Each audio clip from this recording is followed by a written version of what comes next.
Hi friends, मैं छोटूलाल कुमार आप सबको स्मार्ट स्टडी 2.0 में हार्दिक स्वागत करते हैं। आज हम लोग क्लास 12 का जो सीरीज चल रहा था फिजिक्स का बीबीआई का, उसी को हम लोग देखेंगे। चलिए तो देखते हैं फर्स्ट क्वेश्चन। यह क्वेश्चन बहुत ज़्यादा इम्पोर्टेंट है क्योंकि बार बार एग्ज़ाम में पूछा गया है। आप लोग देख सकते हैं यहाँ पर प्रूफ के साथ 2022 के लिए मोस्ट इम्पोर्टेंट क्वेश्चन है। चलिए तो फर्स्ट नंबर देखते हैं। फर्स्ट क्वेश्चन है, मानक इलेक्ट्रोड विभव क्या है। तो मानक इलेक्ट्रोड विभव क्या है, इसका परिभाषा देना है या मानक इलेक्ट्रोड विभव से क्या समझते हैं, इस तरह क्वेश्चन पूछ सकता है।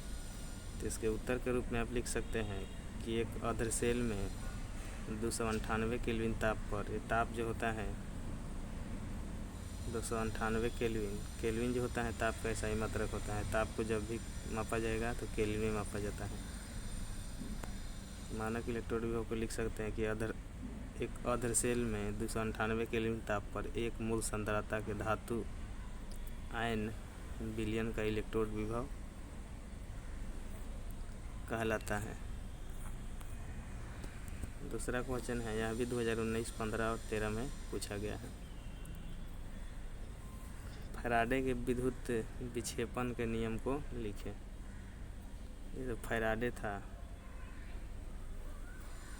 उसने जो नियम दिए थे उसी को परिभाषा लिखना है। तो किसी विद्युत अपघट्य में प्रवाहित विद्युत धारा, आवेश और इलेक्ट्रोड विभव पर मुक्त पदार्थ के बीच फैराडे ने एक संबंध दिया था, जिसे फैराडे का विद्युत विक्षेपण नियम कहते हैं। यानी कि जो प्रवाहित विद्युत धारा होता है किसी विद्युत अपघट्य विलयन में, और जो इलेक्ट्रोड पर मुक्त पदार्थ होता है, उसी के बीच फैराडे ने एक संबंध दर्शाया था, यानी नियम दिया था, जिसे फैराडे का विद्युत विक्षेपण नियम कहते हैं। तीसरा क्वेश्चन है,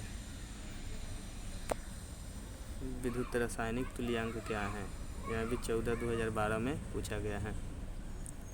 जब किसी विद्युत अपघट्य में 1 एम्पीयर की धारा को एम्पीयर में मापा जाता है, जिस तरह आलू को केजी में मापा जाता है, उसी तरह जो विद्युत धारा होता है उसको एम्पीयर में मापा जाता है। तो किसी विद्युत अपघट्य में 1 एम्पीयर की विद्युत धारा या 1 कूलाम आवेश को कूलाम में मापा जाता है, 1 सेकंड के लिए प्रवाहित किया जाता है, तो इलेक्ट्रोड पर मुक्त पदार्थ की मात्रा रासायनिक तुल्यांक कहलाता है। यानी कि किसी विद्युत अपघट्य में 1 एम्पीयर की विद्युत धारा, 1 कूलाम आवेश और 1 सेकंड प्रवाहित किया जाता है, तो इलेक्ट्रोड पर मुक्त पदार्थ की मात्रा रासायनिक तुल्यांक कहलाता है। उसी तरह 4 नंबर क्वेश्चन है, इलेक्ट्रोड क्या है, परिभाषित करें। यह भी क्वेश्चन 2016 और 2019 में पूछा गया है। इसका उत्तर आप लिख सकते हैं, जिस प्लेट या छड़ से विद्युत धारा प्रवाहित होती है उसे इलेक्ट्रोड कहते हैं। जब किसी धातु के छड़ को उसी धातु के लवण के घोल में डाला जाता है तब इलेक्ट्रोड बनता है।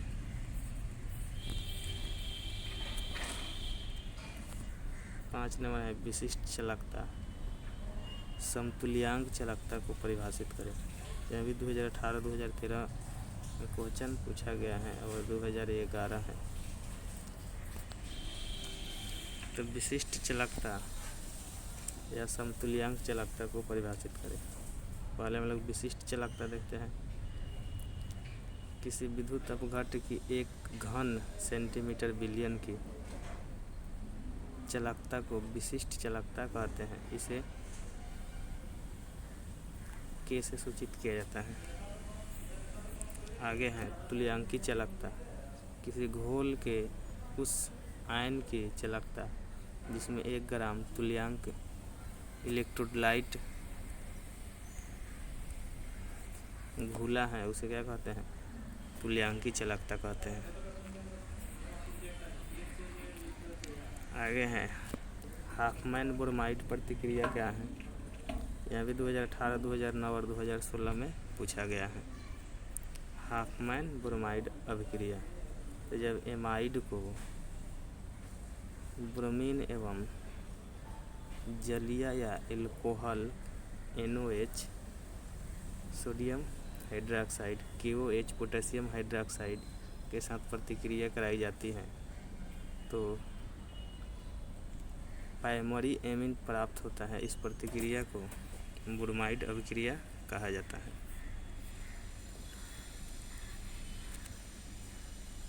आगे है 7 नंबर, मूलर चालकता क्या है, परिभाषित करें।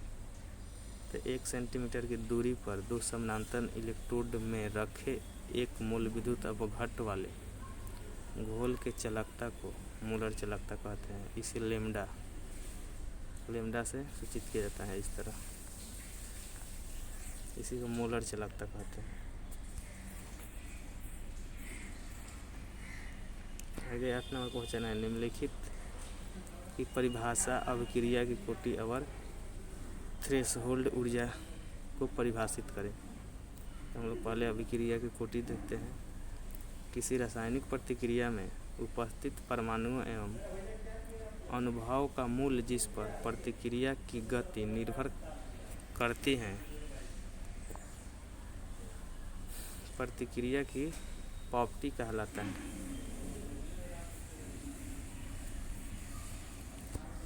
जैसे प्रतिक्रिया क्रम में मान लीजिए 100 भाग ले रहा है। उसके बाद है थ्रेशोल्ड ऊर्जा, वह न्यूनतम ऊर्जा की मात्रा जो टक्कर के समय अणु के पास रहती है, जिसमें प्रतिक्रिया शुरू होती है, उसे थ्रेशोल्ड ऊर्जा कहा जाता है।